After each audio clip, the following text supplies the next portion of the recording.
Good afternoon, everyone. Let's all settle down. We will be starting in a few seconds. We're just waiting for people to take their seats.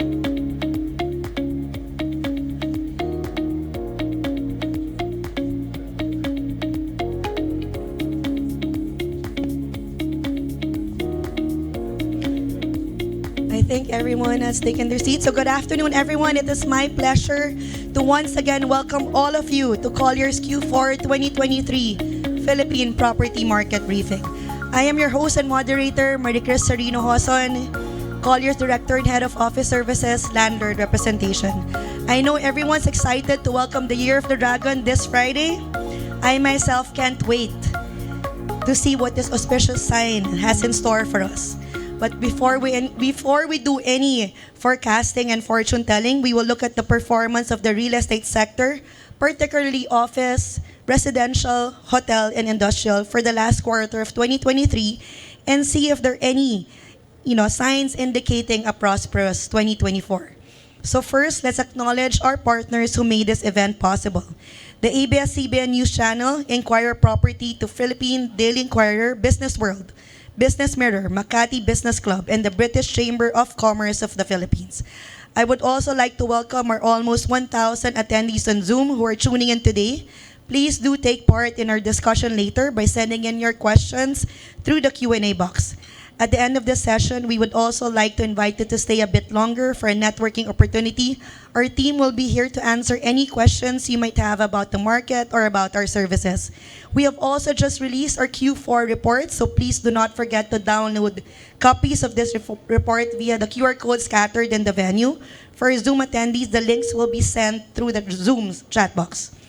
So with that, let's begin our briefing.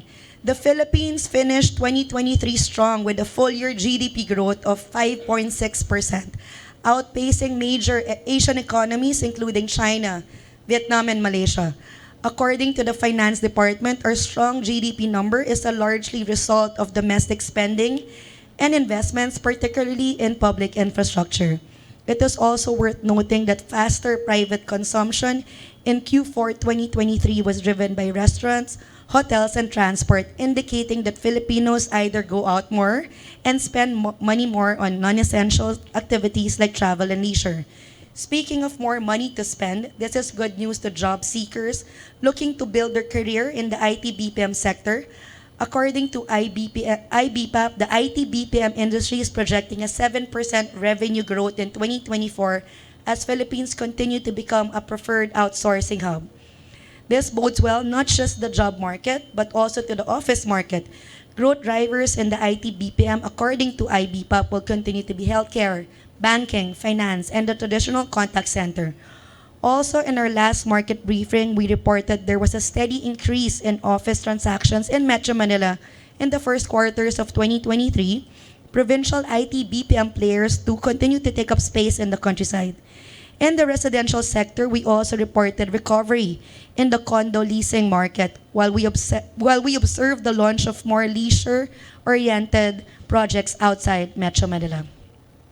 Furthermore, late last year, the Department of Tourism reported that foreign arrivals in 2023 have likely breached the 2 million mark. My colleague Joey Bondoc will discuss how this will impact the hotel sector. And finally, we take a look at the industrial sector and see if investment pledges made in the first half of 2023 materialize and whether they have made an impact on the industrial market.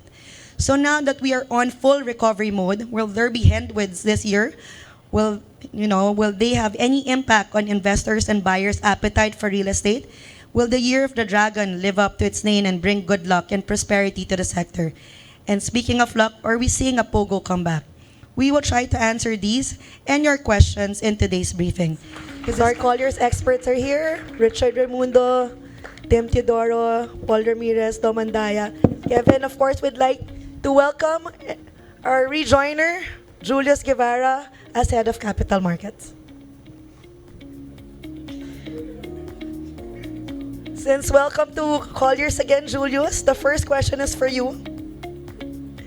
Projected capital appreciation in the next 5 years in Macapagal Bay area. Projected capital appreciation in I the think next okay. 5 I think it was just follow what's been going on in the CBDs, the other CBDs, and what's moving is lately Makati. I think it's a bit challenging in the Bay Area, primarily because of the comparatively higher vacancy rates in the office sector. I think it's about, as Joey showed earlier, it's higher than 30%. I think that's the main challenge there. Plus the fact that there are some reclamation activities in that area, which would boost the land supply in the next few years. But having said that, I know for a fact that I just came from a developer in that area, and the average land values are upwards of 500,000 per square meter just for that particular area. So I would say that it would still move together with the other CBDs, but at a slower pace. Thanks, Julius. I also have my colleague, Daniel Salapong, who's going around for questions from the audience. So please do let us know. Chris, there's another question. This is for Kevin and Dom. How will the DOJ opinion, which I briefly mentioned earlier, on work from home arrangements affect the demand in the office sector?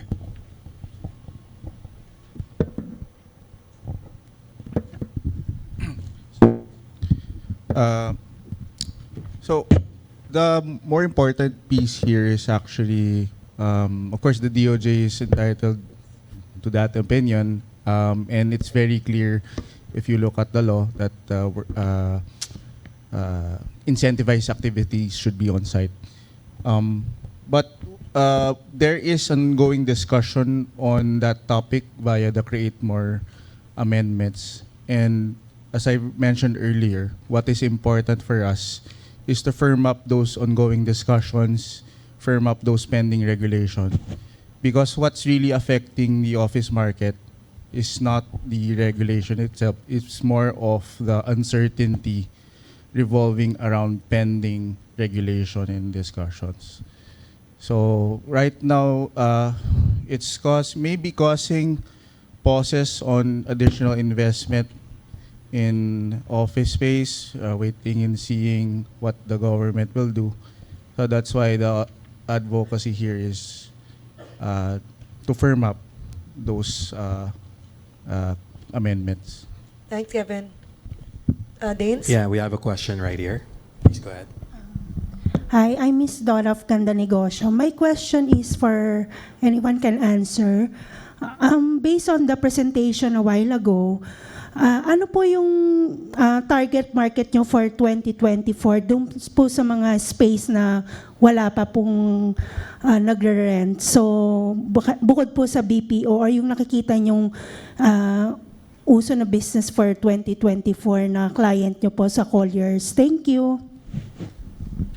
So target for office spaces that are currently vacant for 2024.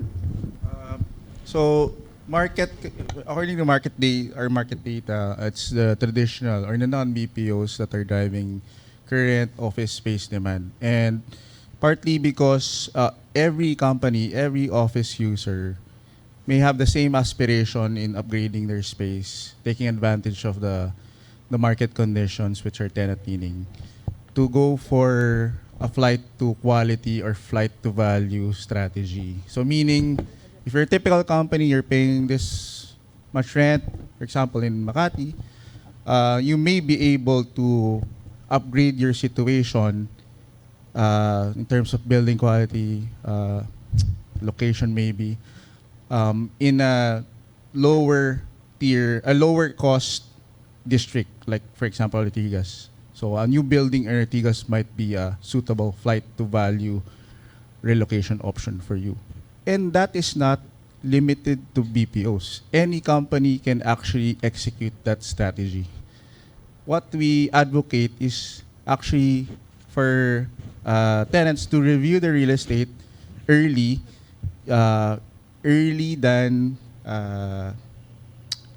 much earlier than their lease expires, like for example 12 to 18 months, so that they may be able to leverage the timing to properly assess the market and determine if they can relocate and upgrade their office situation.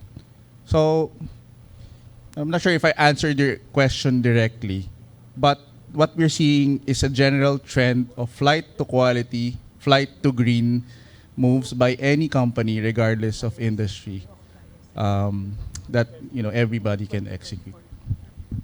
I guess to also add to your question, since you're part of Gandang Negosyo, I think you're looking for something new possible tenants in the available spaces. So right now we're also having a lot of increase regarding indoor amusement, from indoor golf to all these indoor trampoline parks. So a lot of this increase we're getting in some of the spaces that are available in the market now. So these are also another opportunity that we can see growing in the next 2 to 3 years. I think it's Chris who needs a vocal break. This is for Tim. What do you think will stimulate the residential demand for the economic and mid-income segments?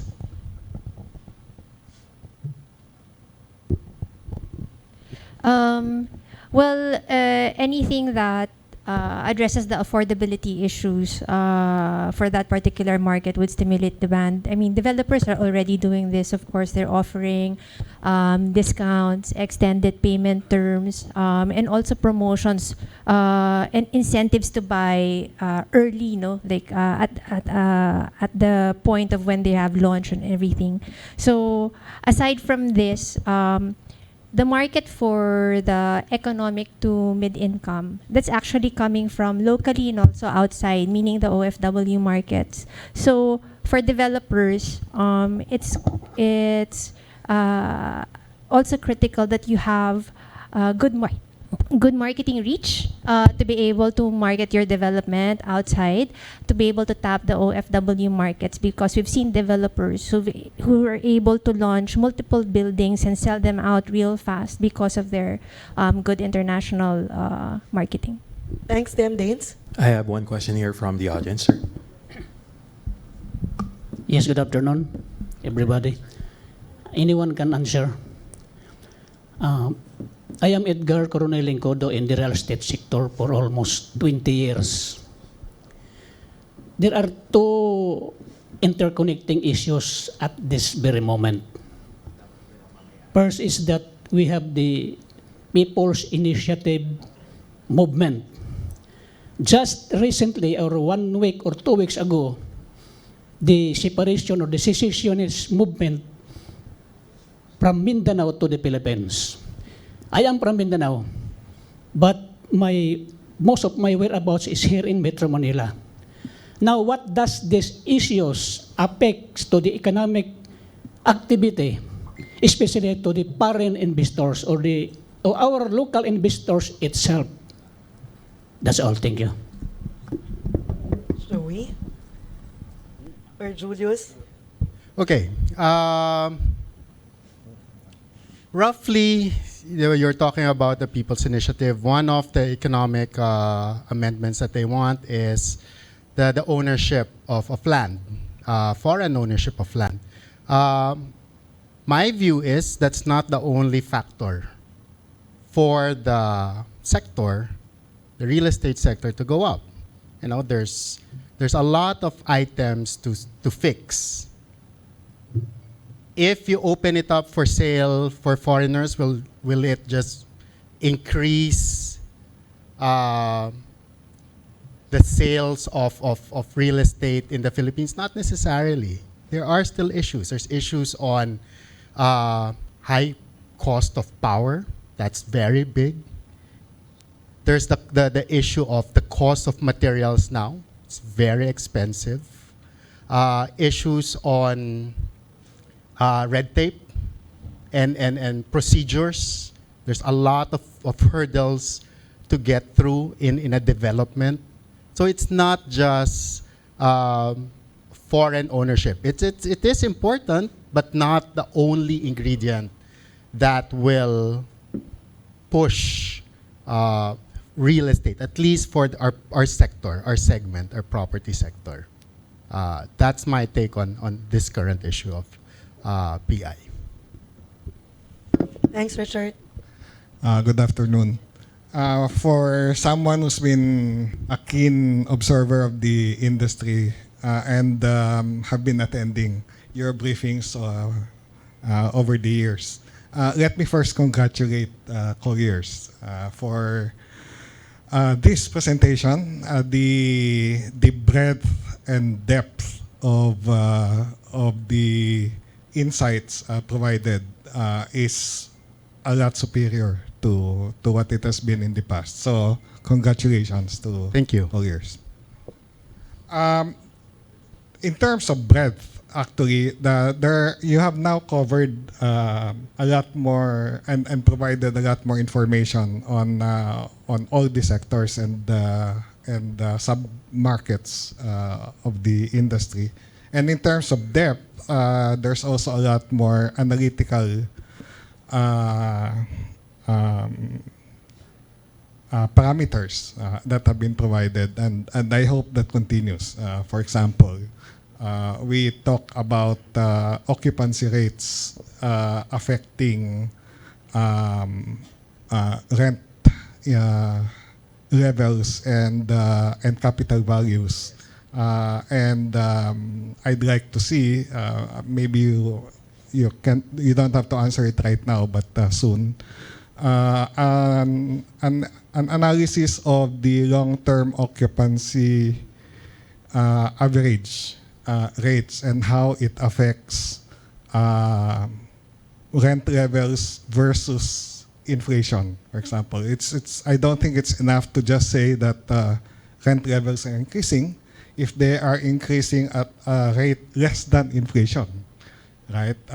But at what level will rent increases exceed inflation when occupancy levels are much lower than they are, and that they have been on the average over the years. So That's very interesting, Vic. I think that's something that we'll try to prepare for the next one.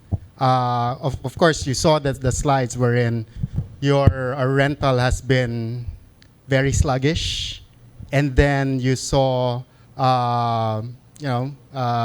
you saw how vacancies have zoomed up after the pandemic, even during the pandemic, particularly in areas like the Bay Area. And that's a very good point on, your rents are barely moving, but your occupancies are also falling. And then what relationship that has, that inverse relationship, that would be an interesting slide. We'll look into that. That's interesting, because some of the stuff that we showed is like the yields right now, it doesn't make sense, right? 4% yield when your interest rate in a mortgage right now is close to 10. So you better have very good capital appreciation, as seen in that graph where in your primary and your secondary market is so wide right now. You're buying in the primary at 500,000, but then the secondary you can get something at 250,000. That's an interesting take on the market right now. But yeah, we'll take that into consideration. Thanks, Vic. Dance? Yeah, well, one more question from the audience. Go ahead, sir. Hey, good afternoon. My name is Aaron Ronquilla from the Manila Times, and anyone can answer this question. So, a while ago, Joey was during his briefing. He mentioned the influx of foreigners coming in, so foreign businesses. So, do you think that the policies or initiatives of the government is like removing or allowing 100% ownership is a factor in why they're coming here in larger numbers?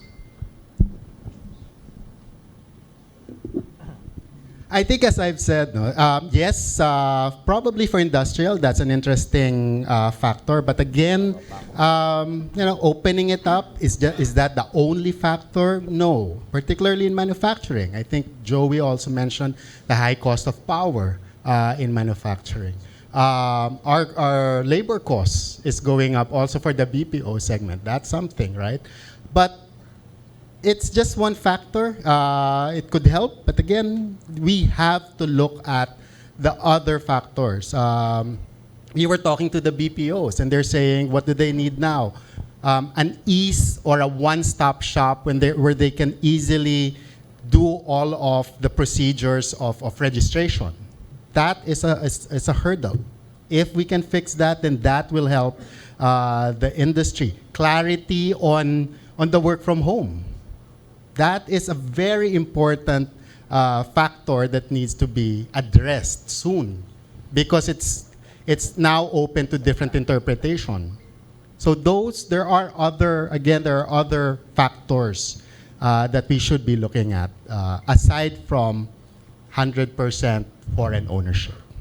And I think if you look at the regulatory framework at this point, you have foreign investment measures recently signed into law that will really entice more foreigners to enter the Philippines. So you have Public Services, Public Utilities Act amendments, and then from retail trade liberalization, you have Public-Private Act amendments also.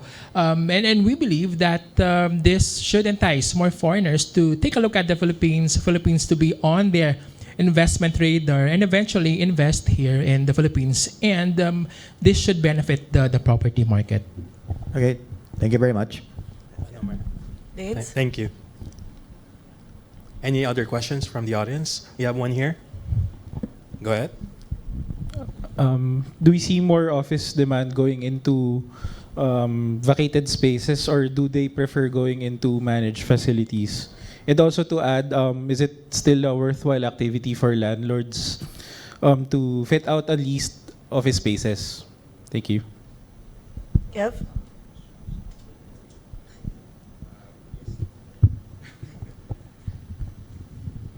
So sorry, let me dissect lang the questions. No? So your first question was about fitted spaces, no?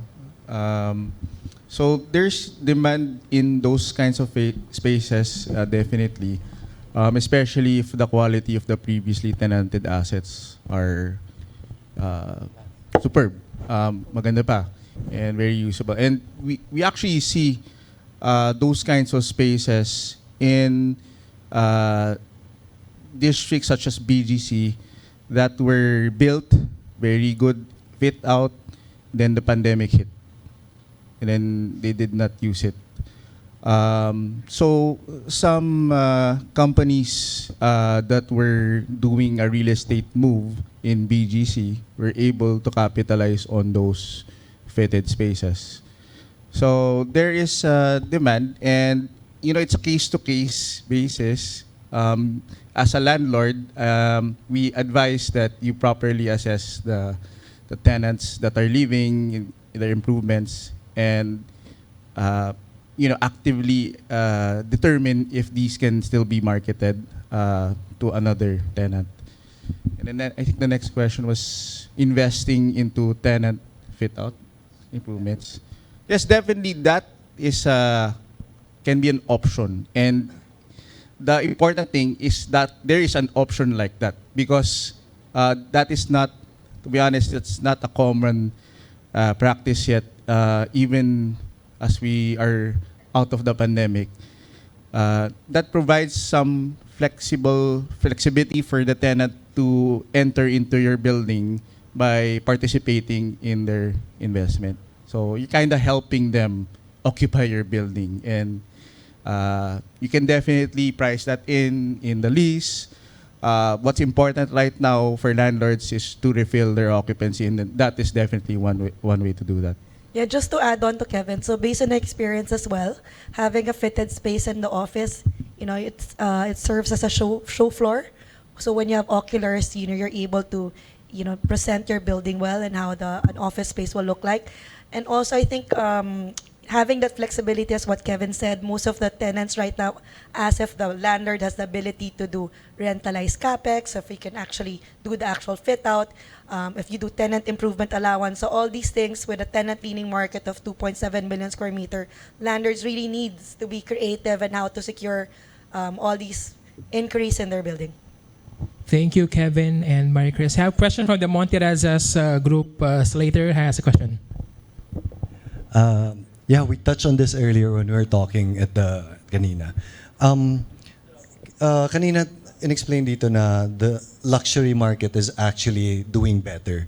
But my question specifically is for those outside Metro Manila, like for example, Cebu, ang dami talagang sabay-sabay na luxury developments. how do you foresee this moving forward? Is there enough market to support that? Yung mga price range ngayon, umabot na ng 300 plus thousand per square. What we realized in the last 3 years was price is very relative. So before the pandemic, 2019, what was the most expensive? 300,000 here in Metro Manila. And in Cebu, it was what? 100, below 200, 150. There was Sanson started at 140,000. Imagine that. And now it's closer to 300. So it's all relative. And then the pandemic happened, and that started to push the prices, and you saw that gap. But the important thing that we are also missing is that the construction period was stretched. So you're paying more, but they started to stretch the payment period from, or the construction period from what? 3 years, naging 4 years, 5, 6, now we're now seeing close to 7. It's that long. So that people will just be paying what? 20% during construction. It's still a small amount every month, relatively. But then, that's what we were talking about. You know, a year ago, pricing in Mactan, we were surprised at villas being sold at 60 million. Now it has breached 100 million for the fitted ones. It's selling, right? And then in IPI now at 300,000. Before that, it was 150, 200, 250. You know, factors are construction cost is going up. Land cost in Cebu is very expensive. You go around, can you find a 300,000 peso plot in IT Park and Business Park? You can't. The asking prices now is at 400. There are some are saying 500,000 now. You're lucky if you could find a plot within the business park at those prices. Hence, they're starting to push it up. I think that's where it's becoming relative, because 300,000 in Metro Manila is just a middle income price. That's even closer to a DMCI on a per square now in Metro Manila. Cebu now, yes, that's expensive, but then again, you know, you're coming from 150, 200, it has now gone up to that. Is there legs to run? Yes. But I think that the market is becoming more savvy. With the likes of the big developers like Rockwell coming in, you know, of course, Ayala is there, then Robinsons came in, Hong Kong Land came in, and then we heard that Shangri-La eventually is coming in. The market is now asking, what are you going to give me for 300? Are you just going to give me a pool and a gym? Maybe not. So the market is now asking for more amenities, more facilities, a brand name, different cuts, different configurations. Like that villa, that's a different configuration. So the market is starting to become more savvy. What's interesting now is Metro Manila. How do you now up the game for a 500,000, a 600,000? How do you up the game now? When I talk to developers, I tell them, look at what's happening in Southeast Asia. Look at the concepts in Southeast Asia. There are different concepts now in Southeast Asia that we should be starting to look at, not just for residential. Look at retail, look at hotel. How do you start giving that market, that luxury market, something more? I think that's the challenge. I'm sure when you were planning your development, coming from your previous development, how do we top ourselves and become a better developer? Or how do we give it in terms of design, in terms of cuts, in terms of facilities and amenities? Because the previous formula doesn't work anymore, right? How can you justify a 300, 400, 500,000 in Cebu? But I think the luxury will always look for that. They will trailblaze in looking for the different amenities and facilities. Thanks, Richard. And I want to thank the Monte Razas team and Slater for joining us this afternoon. Paul, there's no escaping the Q&A portion. What's your forecast of price per square meter in the area after the new Calayan BGC Bridge in Pasig was completed? Are there new condos now? Will it be similar to BGC price? Okay, so regarding that area, so you've seen actually that it has changed the development. From a decade ago, it's mostly industrial. Now it's becoming more mixed-use residential. And with the construction of the bridge, it will only further the development of those type and convert the industrial development into more high-density residential mixed use. So that's what we're seeing right now. And there are new developments in the area reflecting those. And land values will, of course, improve as the development improves in the area. Thanks. Paul, is that the C5 area that you are It's looking the at? Mandaluyong, the bridge. Yeah. Capitolio. Capitolio. We have two more Okay. questions from the audience. Hi, I'm Chris Yu from Integral Capita. So, basically in the US, the vacancy rates for offices is around 18%. And already they're having some rumblings about refinancing and default risk. In your presentation, the vacancy rates for offices is nearing 20%. So my question there is are we facing the similar problems in refinancing and default risk on developers? Or next to that is that if not, how much are they hurting right now in achieving their return on invested capital? Yeah, that's it. Thank you. Julius? My answer to that is no. Yeah, let's remember that most of the big developers in the Philippines have their own banks. So they have the access to capital. So yeah, I don't think we have to be that worried. Our financial markets are not as sophisticated to the same extent that they do these derivatives, and they do have in most cases their investments have lives wherein they have to return capital to their investors after a certain number of years. So I don't think that the same office developers have the same exposure. But having said that, I think what would impact now is vacancy rates are now elevated. Can you cover your loan payments, right? If there's pressure on that aspect, if you're a smaller developer, or can you refinance it? But again, if you're one of the big conglomerates, there's no problem. You can always, go to the REIT market, as some of the developers have done, and recycle that capital. So there are options in that. And aspect. Julius, I think one big difference is diversification. So if you look at the Philippines, the developers are so diversified. Look at Ayala Robinson's SM. During the pandemic, when retail went down, their office had that steady cash flow. And now it's the other way around, as you saw with Joey's presentation. It's now the retail and the hotel that's now propping them up, even though that the office has a high vacancy rate.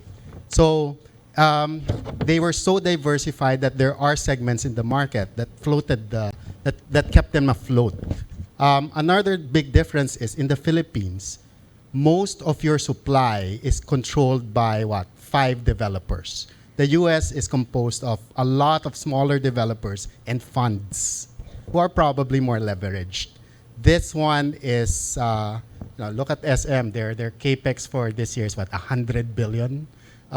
They are cash rich, and there are other business lines that keeps them afloat even during the pandemic. So that's the big difference here and there. We have one more question. Go ahead, sir. Thank you so much. My name is Mario Bock. I'm from Hörmann Door Production, and I was missing a few slides in this presentation. And one topic was for me what I didn't see is public investments like schools, universities, and hospitals, which is a huge market. And what the Philippines is pushing is private investments into healthcare. And this one I was missing a little bit today. And the second question is, how long is the life cycle expectation of a hospital, a school, and a university here in the Philippines? Thank you so much.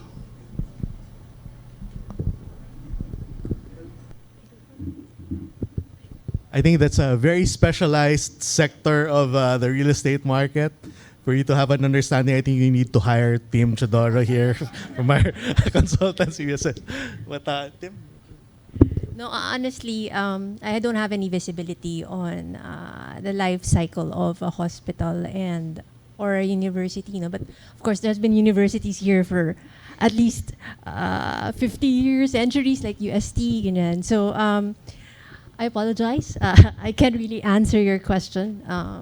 But we can try to get do a study for you, and we'll get the information you need. So answer is to hire Tim. This one probably came from a developer. When do we expect Metro Manila office vacancy levels to drop below 10%? Pre-pandemic vacancy rate. Dom, Kevin?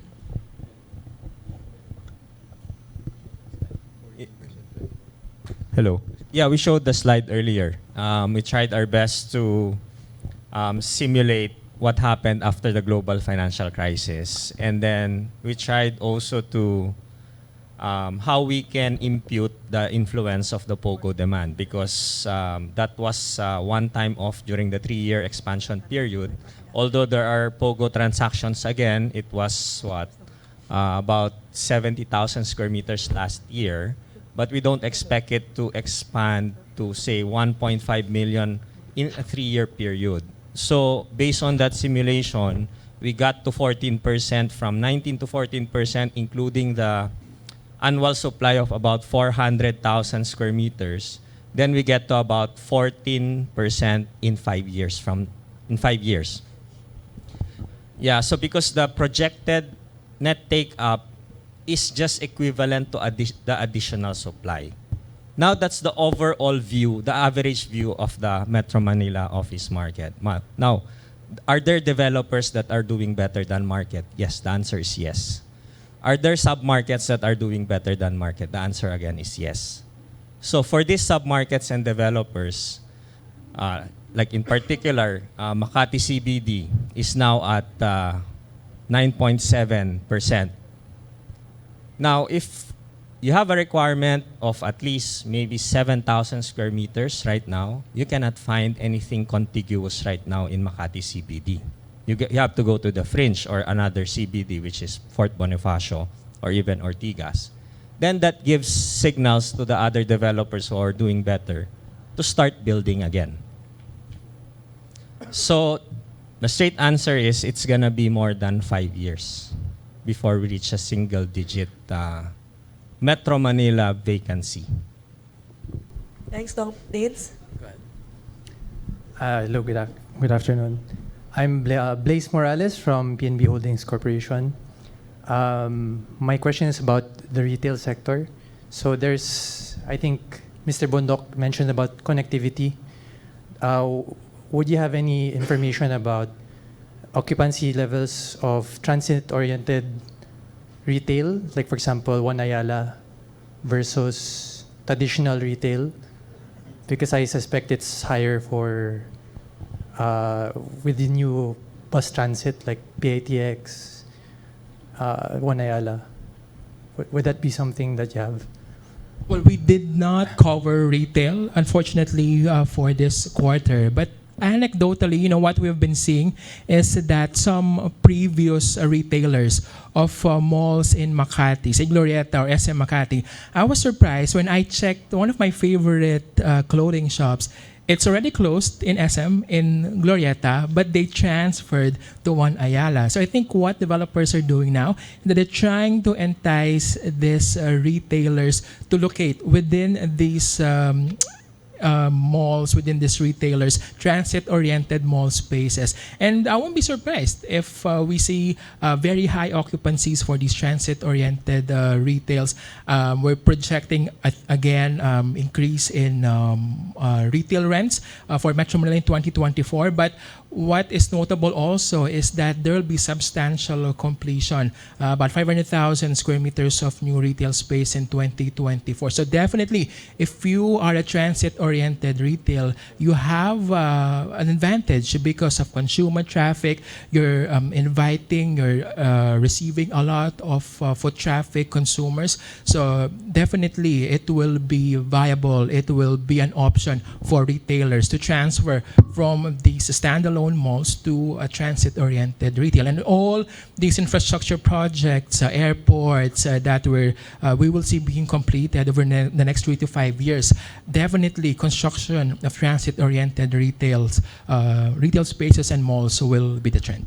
Joey, just to add to that, I'd like to also caution in looking at like a catch-all transit-oriented development, a TOD like that. PITX has a very different dynamics. Basically, most of the office occupiers there were targeted towards the POGO. And then when they left, of course, it's very difficult to sustain the retail there. Plus, the traffic that they were supposed to generate for PITX was a bit challenging. And then now, if you look at Juan Ayala, that's at the intersection where you have, the train line, the bus line, the jeepneys, and the others all congregating into that. Again, different profile for your office. You have, BPOs, you have traditional. So it's a totally different market as PITX. So that's the only thing that I'd be wary of, is looking at TODs and the dynamics that each has. It's different for each type. Thanks, Rich. So, Rodel's giving me the signal already. Joey, for the last question. What is the state of leisure real estate both in the NCR and on the provinces going into 2024? Thank you. Another best for last question, but definitely retail sector or hotel sector is thriving. It's burgeoning, as I discussed earlier. 5.45 in tourist arrivals last year. DOT projecting 7.7 million for 2024, and then 12 million for 2028. And as a response to this, developers have been expanding their hotel footprint, not just within Metro Manila, but even outside. So you have, for example, Sofitel under Accor brands that are building in Subic, in Clark, New Clark City even, and even new hotels in Cebu. So a mix of foreign and local brands that are proliferating outside of Metro Manila as a response to the growing tourism numbers and rising disposable incomes and tourism receipts. I think for hotel operators and developers, there will be two buzzwords and phrases that they need to focus on, and this include connectivity and leisure, business plus leisure, to capture all these gains that we are seeing in the hotel sector beyond 2024. Thank you, Joey. Thank you to all our Colliers experts, Joey Raibondok, Kevin Hara, Julius Guevara, Paul Ramirez, Tim Teodoro, Tom Frederick Andaya, and Richard Raimundo, for always shedding light on the current landscape of the real estate sector and providing us with useful insights and recommendations as we face promising months ahead.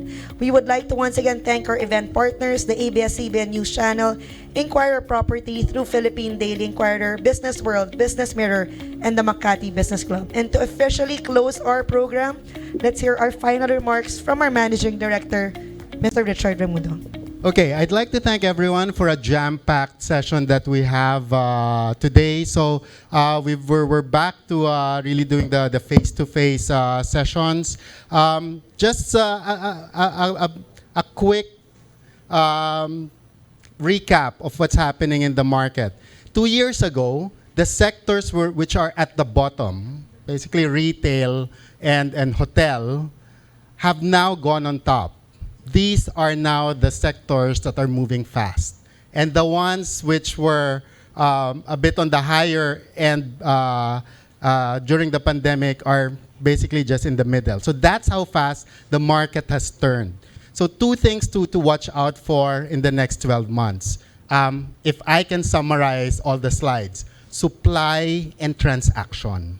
While transactions is there, you'll notice that in all of the sectors, there's massive supply. But the good thing in the next 12 months is there is transaction. During the pandemic, The supply was curtailed because the developers were scared, but the transactions dried up. Now the good thing is there is a transaction. The activity is coming back. So keep abreast with what's happening in real estate, and we're here for your information for the needs. Contact us if you have any questions, and we'll be happy to answer them. Again, thank you for coming, and we have prepared some refreshments and some snacks outside. Thank you, Richard. And thank you to everyone who joined us here at Discovery Primea, and to more than 1,000 who participated in Zoom. You're welcome to reach out to our team if you have further questions, if you would like to receive more information on the office, residential, hotel, and industrial sector. But before we completely finish, we would like to call on the lucky recipients of the top 1,000 directory from Business World. First is Jennifer Fajardo from Philinvest Land. Paul Chua, Rockwell Land. Avon Manankil, Vista Land. Lan Soledad, China Bank Securities. And Christopher Yu, Integra Capital Management Consultancy. So we'll just have a photo up in front. So Jennifer Fajardo, Paul Chua, Avon Manankil, Lan Soledad, and Christopher Yu.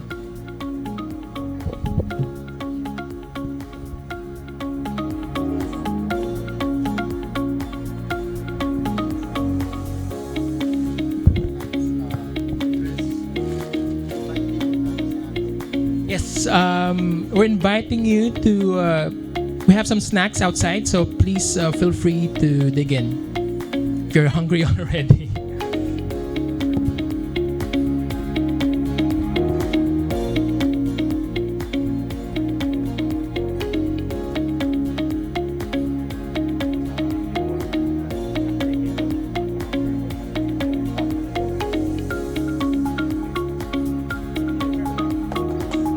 If you'd like to hear more from Joey, he regularly contributes articles in the Philippine Daily Inquirer, Philippine Star, and Business World. And for those who joined us via Zoom, and thank you for attending our Q4 2023 Philippine Property Market Briefing. I hope we will all have a prosperous Year of the Wood Dragon. Goodbye, everyone, and thank you.